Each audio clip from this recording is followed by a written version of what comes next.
Howdy, what's going on, y'all? So today we have back and biceps, and I don't know if I'm gonna do shoulders today because of time. I might do a little abs too at the end, but same as usual for back and biceps, But what I want to get to today, real quick in our discussion, I want to talk about fatiguing and whatnot, right? And what is fatiguing? Very simple concept that you've probably heard outside of lifting, which is just getting exhausted and exerting your energy too much on a specific thing where you don't have basically your energy that you had before. You're not at 100% anymore, right? So fatiguing in the gym context is doing an exercise like barbell rows, where you're already using energy to keep yourself, in that position, and then you're using more energy to use on the rowing portion, and then, put those two together. That's a really fatiguing exercise, such as like squat, bench I don't think is as much, but like bench, not bench, squat and deadlifts also, big fatiguers, right? Like a squat is going to be much more fatiguing than a leg press is, because your leg press is just focusing on moving the weight up and down, right?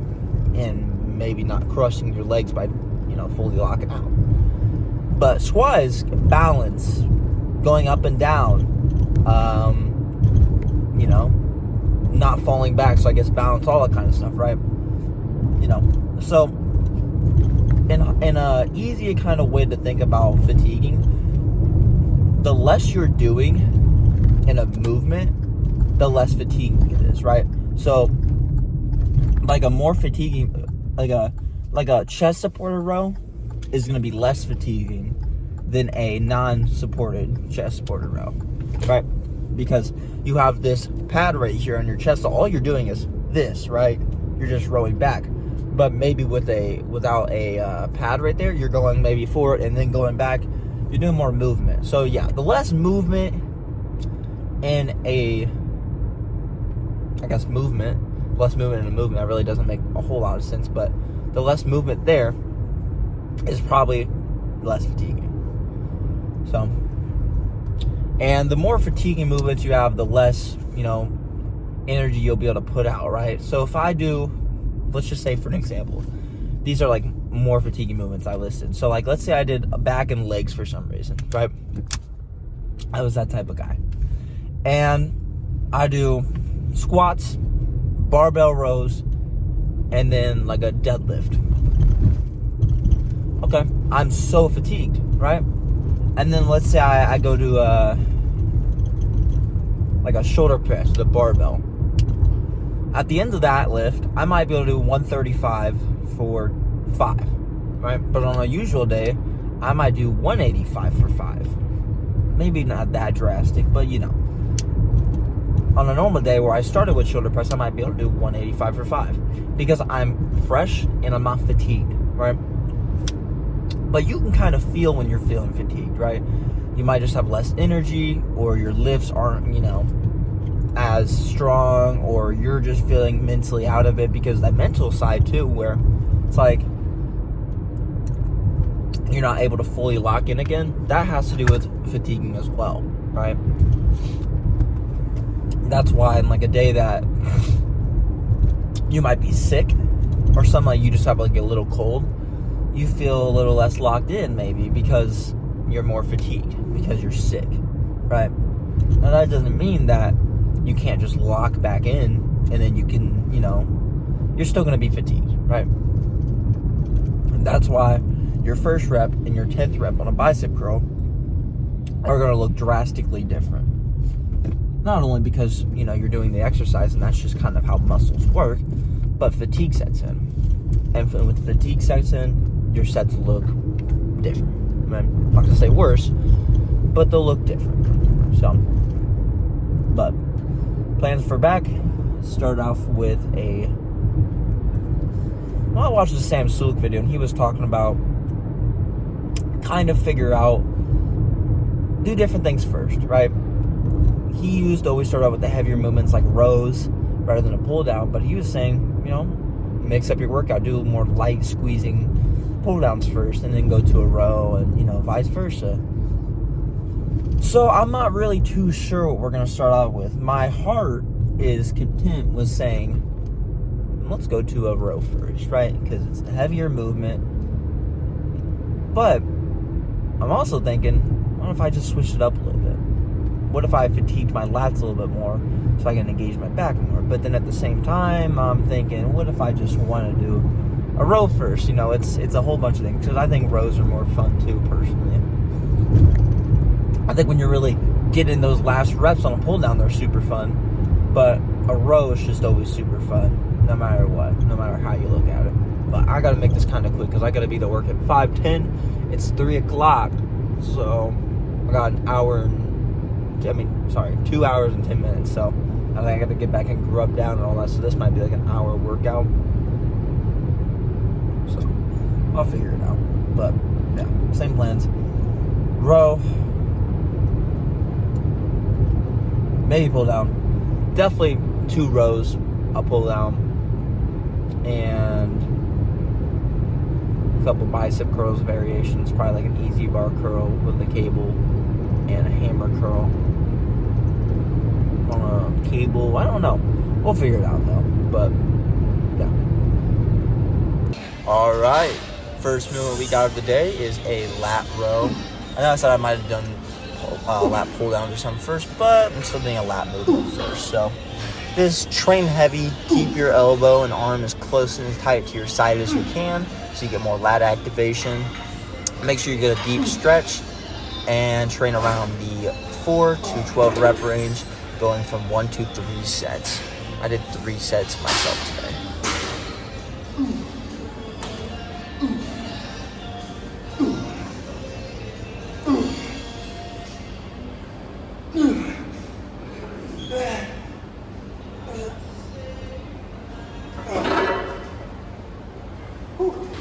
Next, we have a lat pull down now to get more lat work done. This is my second set, and I did 2 sets today. I trained around the 5 to 10 rep range for these. Do some partials at the end, which means kind of do the beginning movement of the pull down, but just really try to get that first part of the squeeze. And just make sure you try to drive your elbows to the floor and explode and go slow on the way up. Alright, now we did 3 sets of a T-bar row, training around the 4 to 12 rep range again. And this is mainly to emphasize the mid to upper back, to give you that kind of thickness. And it'll also focus a little bit on the lats and a little bit on your rear delts.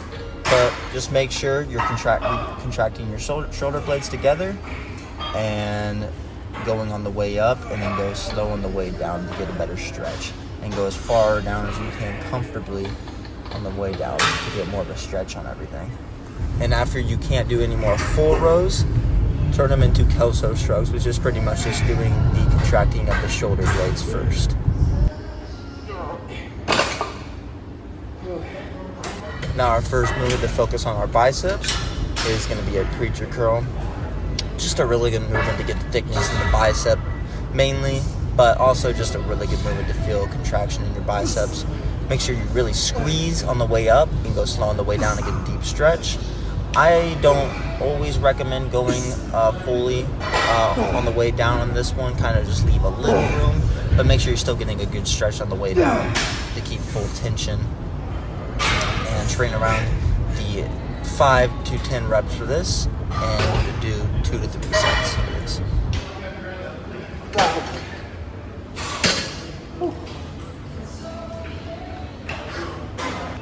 Next movement we got is just a normal kind of easy bar bicep curl. Train heavy with these again. Make sure you're training around the 4 to 10 rep range, going around 2 sets for these. Make sure again you're not getting the full stretch at the bottom, but just enough where you're not lacking the stretch either.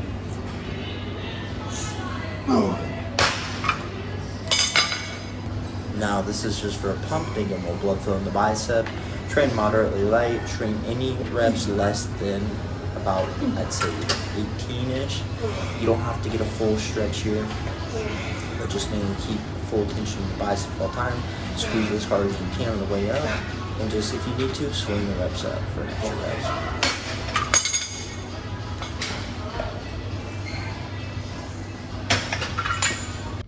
All right. This shirt wasn't this wrinkly before I worked out, and now it's wrinkly because I had a great workout. I'm super sweaty in it. I didn't take off the hoodie until I checked my pump. It was okay pump. Okay pump. My veins were popping. The only not bad part, because it's part of the bulk, is my waist. It's gotten a tiny bit bigger. Nothing crazy. Like maybe like an inch, maybe. The part about the bulk that sucks is your abs disappear, right? Not disappear. Like right now, I still have like my 4-pack. I had like a 6-pack when I was cutting, but the 4-pack, it's getting a little more watery, you know. So it's not as pleasing looking, you know. I'm not like I'm not fat or anything. I'm not even really chubby by no means. But just got a little bit more fluff, right? And that's part of quote unquote bulk or bear season. I like saying bear season. Bear season just sounds cooler. Bulk is like, you kind of sound like, I mean, you don't sound fat, but bear season just sounds like you're like actually like cool and you're boosting your testosterone during it and all that kind of crap. But you know, it's just a different name. So go off of whatever you want. And it's busy right now, man. This road is never this busy. I gotta go to work soon, man. I got an hour before I gotta actually be there. So I gotta get my food and grub on the way to work probably. I don't always like doing that because it's like when you want to eat, you kind of want to sit down and, you know, and I like to edit these videos while I eat. You know, that's definitely the one part that's changed while I'm doing all this YouTube stuff is eating. I used to just watch YouTube and stuff, and outside of when I'm not recording these, not recording but editing these videos, I do that still. I watch YouTube, but after the workouts, I just come home, eat, and edit them, right? So when I have to eat on the way, I can't eat, edit, and drive. That's a disaster waiting to happen. So, but good workout today overall. My strength, since what the great part about recording my workouts, not recording, well, that's great too, but also the good thing about tracking my workouts on my little app, PR'd on every lift, I think, outside of I did wrist curls at the end and on like a cable, and the last kind of bicep pump thing. I probably could have gone up in weight, but no more. I'm not, that's for pump, like I said. I still did 50 pounds or whatever out of like a 95-pound stack, so it's like half the stack still, but it's mainly for a pump, right? It's to go boom, boom, boom, boom, you know? Holy crap. Sweaty boy. Yeah, those are pit stains, baby. But,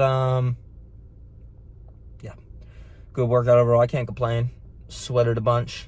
Yeah, I mean, got my body temperature up, heart rate up, you know, all that good stuff. But, I can't complain about it today, you know, man? I did what I needed to, you know. I got like I said, great pump, good contraction. And that's the great part about like pumps and everything, and that's a good indicator.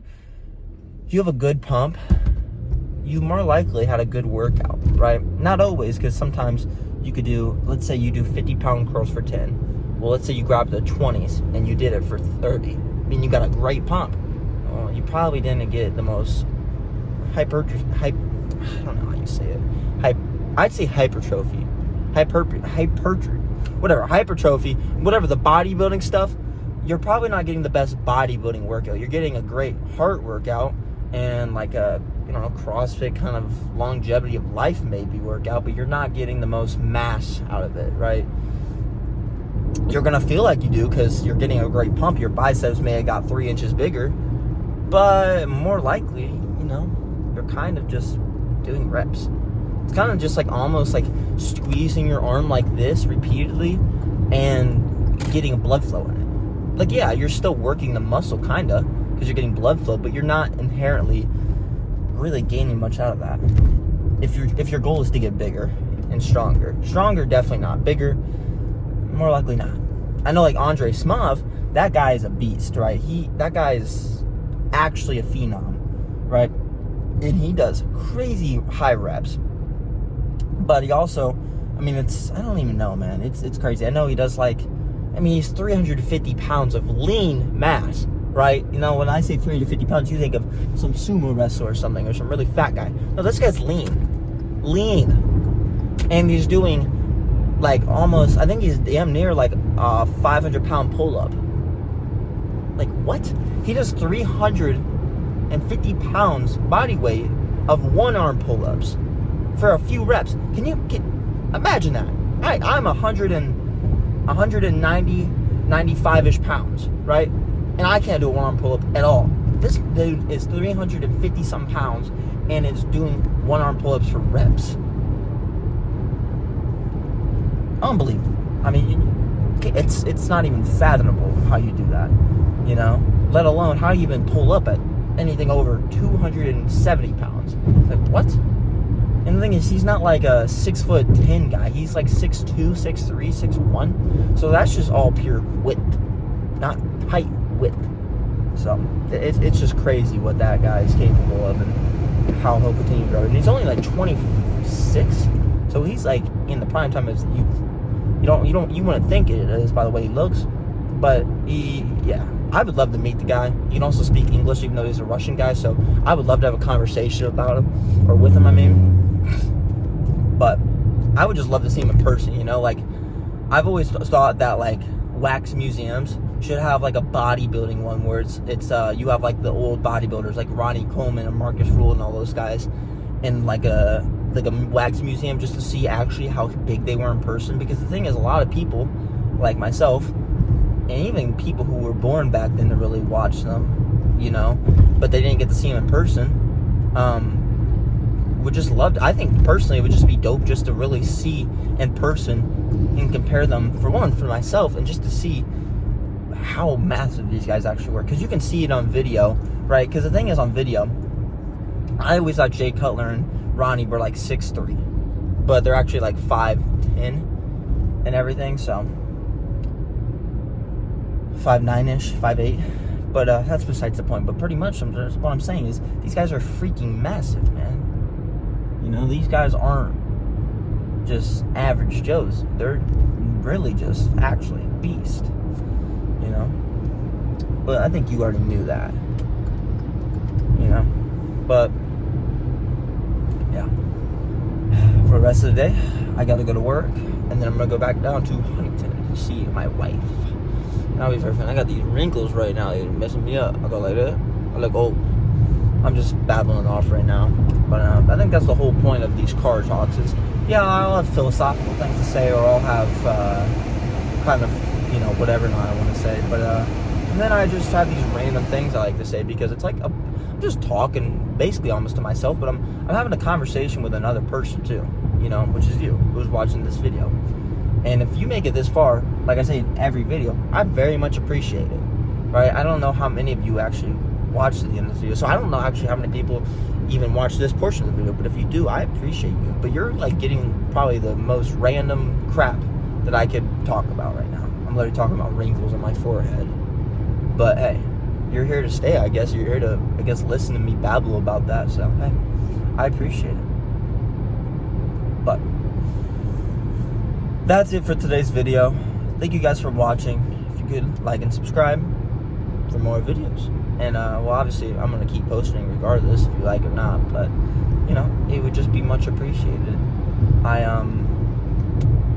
saw my one leg day video and got more reviews than usual. I was like, ooh, let's go. But yeah, that looks cool. But I'll see you guys in the next video. Bye bye.